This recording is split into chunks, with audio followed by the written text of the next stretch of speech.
Everyone. Wanted to do a quick video on Spring's release of the Spring AI project. So a few days back, they released the first milestone.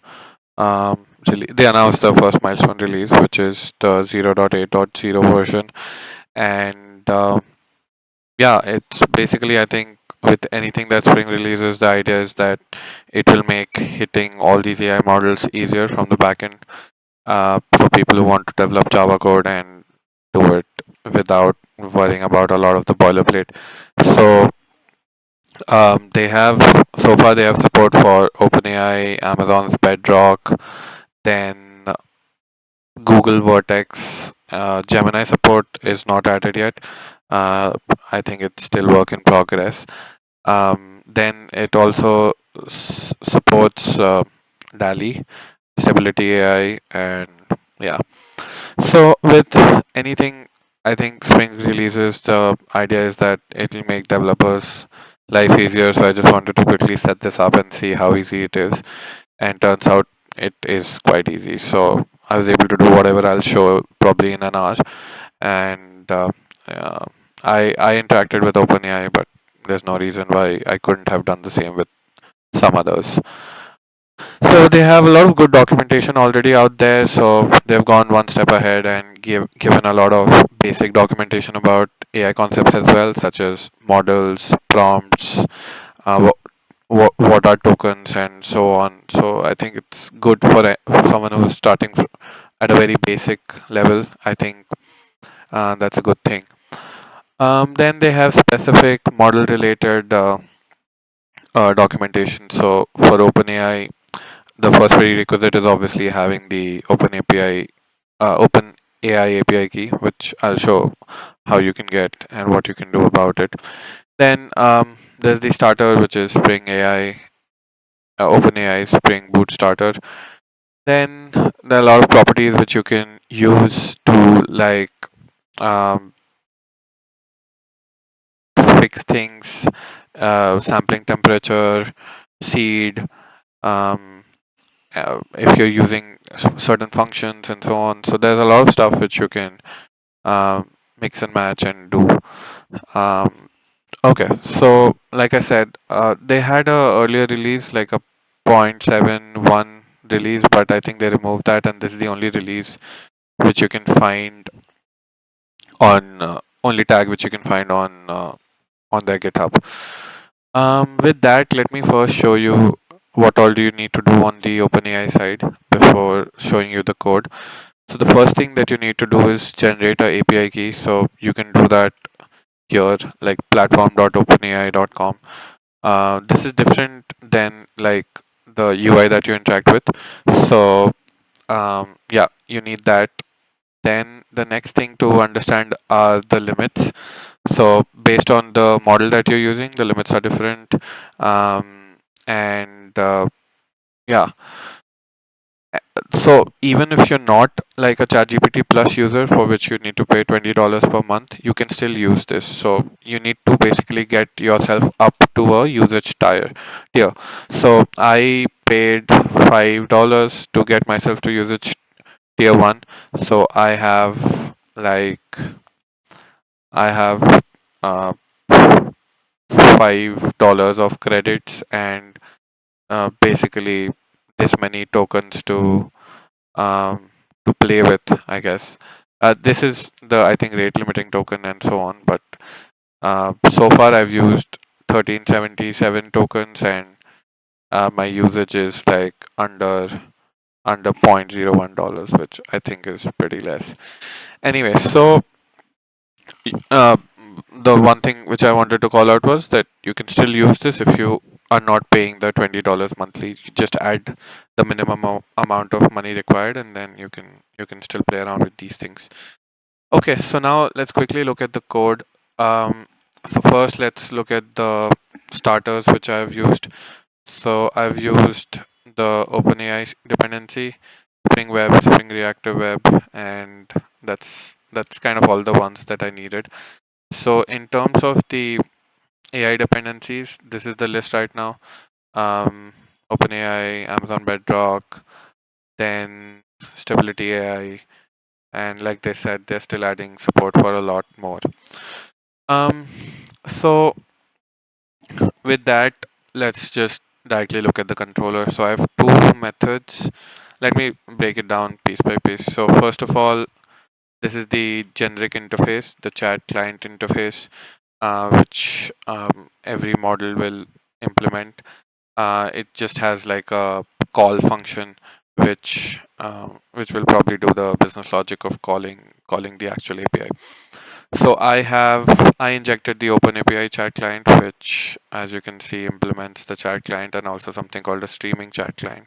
In case you want to get your results in a streaming fashion using Webflux and things like that. I've just used a simple one for this demo. So I inject this, and then I have a chat client ready. So the first endpoint that I have is a simple generate um, slash generate, which just calls with the message that I'm passing. So very simple, basically a simple prompt that you give to the AI model, and then whatever it returns. The second one, uh, let's look at the first one working out, and then we can probably look at the second one, which is personally to me a little bit more interesting. Um, all right, so let's uh, IntelliJ lets you hit REST endpoints from within the IDE, so you just don't need to leave the IDE at all. Um, list down top 5 Java frameworks which developers like to use. Let's just start with this. Um,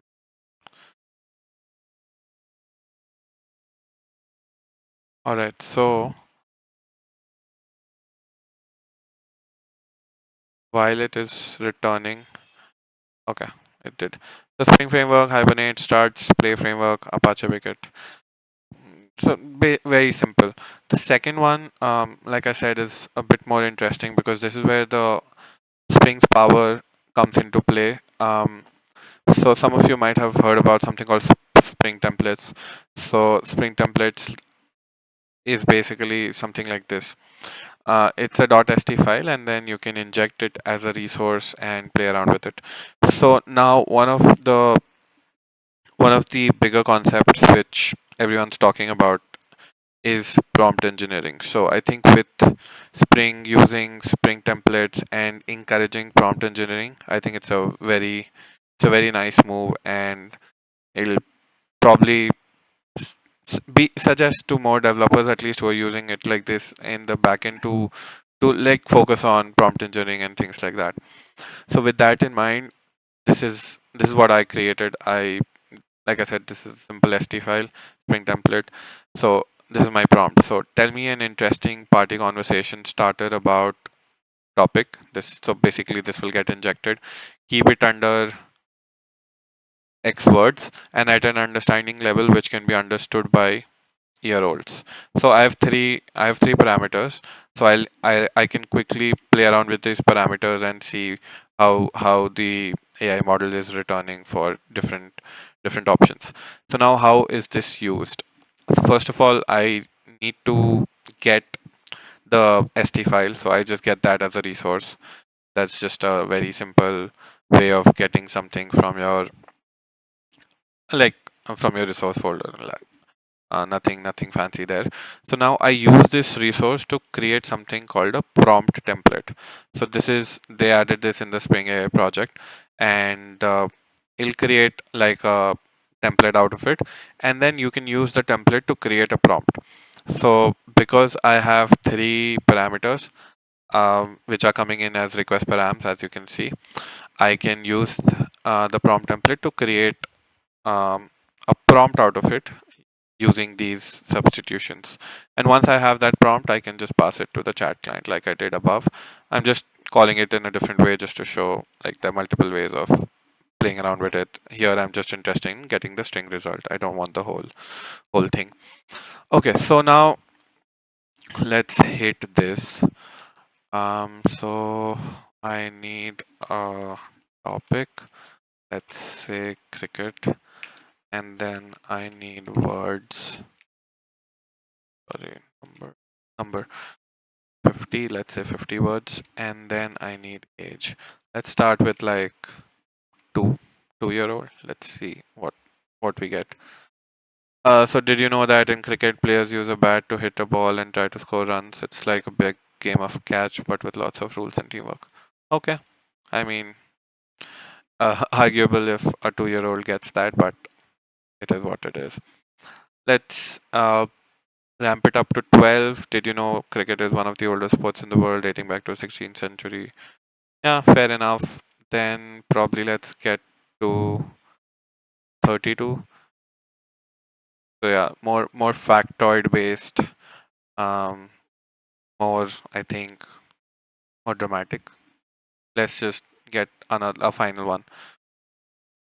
Oh, it gives the same one. So that's interesting. So yeah, these things it's now easier to see. Um, anyway, but um, yeah, I think with this creating at least Java-based backend applications which have to deal with multiple AI models. There might be use cases where people just want to hit multiple AI models with the same things. So I think Spring makes it easier. I really like the prompt template because it encourages prompt engineering, which I think is a very hot topic right now. And yeah, in general, I think it was pretty easy to set up and just easy to play around, like most things that Spring does. So yeah, it was fun doing it. Like I said, there's like a streaming client. There are more AI models which you can hit. They even talk about ETL workflows and stuff like that, but I didn't get into all of that. But it's interesting. So they say that these are the features that they want to talk about. Um, Portable APIs, mapping of AI model output to POJOs, obviously. Then ETL framework for data engineering, function calling, on. So it's pretty interesting. I think they'll obviously do more stable releases coming in the future, but I think this is a good starting point.